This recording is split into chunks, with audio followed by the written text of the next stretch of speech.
ఈరోజైతే మా ఊర్లో బోనాలు అనమాట. సో అందుకని చెప్పేసి బోనం తయారు చేసిన. సో కొంతమంది ఇక్కడ అమ్మవారి బొమ్మ అనేది గీస్తారు, కానీ మా సైడ్ అయితే గీయరు. సో అందుకే ఇలాగే ఇక్కడ పైన సున్నం కింద సున్నం పెట్టేసి ఇక్కడ ఒకటేమో కుంకుమ ఒకటేమో పసుపు ఇట్లా 5 వరుసలు పెడతారు బొట్టు. సో కింద బియ్యం పోయాలి, బియ్యం పోసి మధ్యలో ఇలా పెట్టేస్తారు. సో ఈరోజు బోనాలు చేసుకునే వాళ్ళందరికీ బోనాల పండుగ శుభాకాంక్షలు. ఆల్రెడీ రైస్ ఇందులో వండేసినాము, ఇది రైస్ వండేసినాము. ఫస్టే రైస్ వండుకోవాలి, వండుకొని కుంకుమ పసుపు పెట్టేసుకోవాలి. ఆ కుండ ఇవ్వద్దమ్మా, చింతపండు పోసినావా? అప్పుడే రసం పోసినావా? బొట్లు పెట్టినాక పోతుంది మళ్ళా అక్కడికి పడుతుంది. సో అది రైస్, ఇది చింతపండు చారు అనమాట. మా సైడు పోషమ్మ బోనాలు అని చెప్పేసి చేస్తారు. కొంతమంది అమ్మవారికి చేస్తారు, ఇంకొంతమంది ఎల్లమ్మ బోనాలని అట్లా చేస్తారు. కానీ మా సైడు మాత్రం పోషమ్మ బోనాలు అని చెప్పేసి చేస్తారు.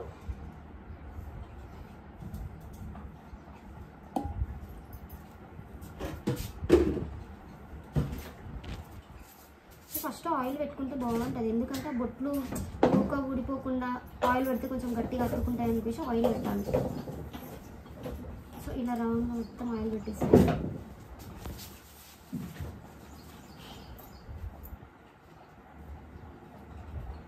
సో ఒక చుక్క ఇలా పసుపు కొంచెం ప్లేస్ ఆయిల్ పెట్టి మళ్ళీ ఇలా రౌండ్గా కొంచెం గ్యాప్ ఇస్తే అందులో కుంకుమ పెట్టేయాలన్నమాట. ఇక సో అలా రెడీ అయ్యి చేయొచ్చు, కానీ ఇంకా ఇవన్నీ పెట్టుకుంటూ మళ్ళీ శారీ కట్టుకొని చేయడం అంటే కొంచెం కష్టంగా అనిపిస్తుంది. కాబట్టి బోనం అన్నీ రెడీ చేసినాక తర్వాత రెడీ అవుతా.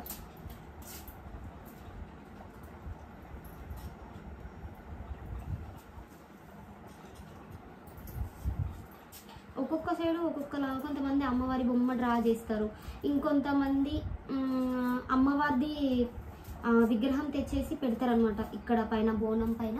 సో మా సైడ్ అయితే ఇలాగే పెడతాము, నాగర్ కర్నూలు ఇట్లనే వేస్తారనమాట.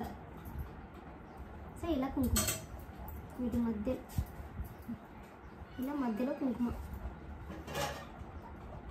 ఇలా పసుపు కుంకుమ. సో మళ్ళీ పోషమ్మకి మనం బోనాలు తీసుకొని వెళ్ళేటప్పుడు పసుపు కుంకుమ కూడా చిట్టిలాగా కట్టుకొని తీసుకొని వెళ్ళాలి, ఎందుకంటే అట్లా అమ్మకి సమర్పిస్తారు అనమాట పసుపు కుంకుమ. కొబ్బరికాయ, ఇంకొంతమంది కోడి, ఇంకొంతమంది ఆటల్ని కూడా ఇస్తారు.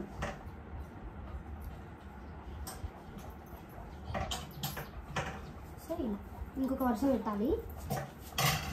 సో మళ్ళీ కుంకుమ కింద ఇలా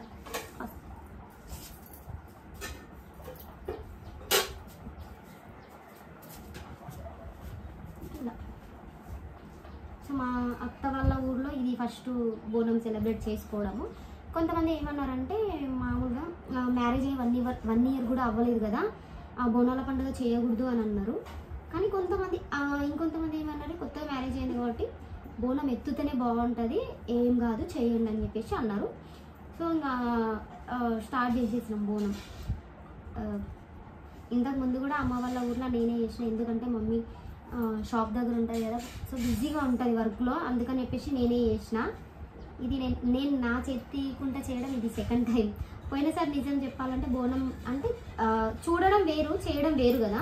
సో పోయినసారి ఎలా చేయాలనేది యూట్యూబ్లో చూసే చేశానమాట, ఎందుకంటే నాకు రాదు, ఎవరు లేకుండే, నేను మా పెద్ద తమ్ముడే ఉండడం వల్ల బోనం ఇక వాడికి కూడా అంత తెలియదు కదా, ఇక నాకు కూడా తెలియక ఇక నాగర్ కర్నూలులో తెలంగాణ నాగర్ కర్నూలులో బోనాలు ఎలా పూజించే విధానం ఎలా అనేసానంటే అప్పుడు వస్తే దాన్ని చూసి అప్పుడు ఐడియా వచ్చిందనమాట.